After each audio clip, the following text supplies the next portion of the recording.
അതില് നമ്മുടെ നാട്ടില് സാധാരണ പച്ചക്കറി മറ്റ് മേഖലകളിലെല്ലാം ആളുകൾ പോലുണ്ട്, ആ നിലക്ക് കൃഷിയുണ്ട്. പക്ഷെ മഞ്ഞള് അല്ല ഇത്രയും വിപുലമായിട്ട് നടത്തുന്നത് കുറച്ച് അപൂർവമായിട്ടായിരിക്കും.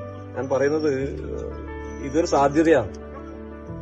ചിലപ്പോ അധികം ആരും ഒരു പരീക്ഷിക്കാത്തൊരു മേഖലയാണ് ഈ മഞ്ഞൾ കൃഷി എന്ന് പറയുന്നത്, അല്ലെ? ചെറിയ ചെറിയ മേഖലകളിൽ ഉണ്ടാവും. അടുത്ത പ്രാവശ്യം ആകുമ്പോഴേക്ക് നമുക്ക് ഇതിന്റെ ഈ കൃഷിയുടെ വിസ്തൃതി ദേശം വർദ്ധിപ്പിക്കണം. നമ്മുടെ ഒരു നല്ല നിലക്ക് മാക്സിമം സ്ഥലം ഉപയോഗപ്പെടുത്തിക്കൊണ്ട് മഞ്ഞൾ കൃഷി നടത്താൻ ആവശ്യമായിട്ടുള്ള ഇടപെടൽ, ഒപ്പം മറ്റു മേഖലകളിലേക്കും. തമ്പാനിപ്പോ റിട്ടയർ ചെയ്ത് വന്നു, ഇഷ്ടംപോലെ സമയവും കാര്യങ്ങളെല്ലാം ഉണ്ട്. സാധാരണ ഈ റിട്ടയർഡ് ഉദ്യോഗസ്ഥന്മാരെല്ലാം മറ്റു മേഖലകളിലേക്ക് അമ്പല കമ്മിറ്റി ഇങ്ങനെ പോകുന്നതിന് പകരം പൊതുപ്രവർത്തനത്തിൽ തമ്പാൻ നല്ല നിലക്ക് ഇടപെടുന്നു, പഞ്ചായത്തിന്റെ പ്രവർത്തനങ്ങളിൽ തമ്പാൻ നല്ല നിലക്ക് ഇടപെടുന്നു, ഒപ്പം കാർഷിക മേഖലയിൽ തമ്പാൻ നല്ല നിലക്ക് ഇടപെടുന്നു എന്നതിന്റെ ഒരു മാതൃകയാണ് ഇപ്പോൾ നമ്മളിവിടെ കണ്ടത്. അത് നാളെയും നല്ല നിലക്ക് വിപുലപ്പെടുത്താൻ ആവശ്യമായിട്ടുള്ള ഒരു ഇടപെടൽ തമ്പാന്റെ ഭാഗത്ത് ഉണ്ടാകണം.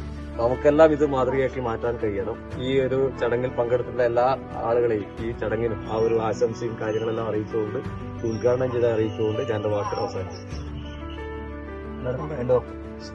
പിന്നെ പ്രിയപ്പെട്ട പ്രസിഡന്റ്, അതുപോലെ തമ്പാനേട്ടൻ, പ്രിയപ്പെട്ട കർഷക സുഹൃത്തുക്കളെ, കാരണം തമ്പാനേട്ടൻ ഒരു ഗവൺമെന്റ് സർവീസിൽ നിന്ന് റിട്ടയർഡ് ആയ ആളാണ്. അപ്പൊ അതിനുശേഷമാണ് നമ്മുടെ കൃഷിഭവനുമായിട്ട് നല്ല ബന്ധമുള്ളത്.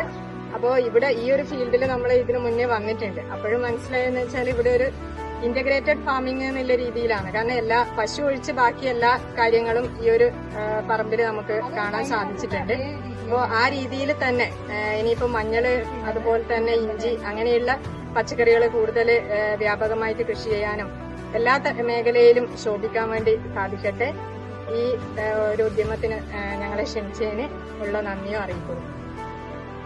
ചേർന്ന എല്ലാവർക്കും നമ്മളെ പഞ്ചായത്ത് പ്രസിഡന്റ്, കൃഷി ഓഫീസർ, കൃഷി അസിസ്റ്റന്റ്, മറ്റ് സ്റ്റാഫ് മുഴുവൻ ഇവിടെ എത്തിച്ചേർന്ന മുഴുവൻ ആളുകൾക്കും നന്ദി രേഖപ്പെടുത്തിക്കൊണ്ട് ഞാൻ എല്ലാവർക്കും കൂടി ഒരു ചായ ഏർപ്പാടാക്കിയിട്ടുണ്ട്. അത് കുടിക്കണം എന്ന് അഭ്യർത്ഥിക്കുകയാണ്.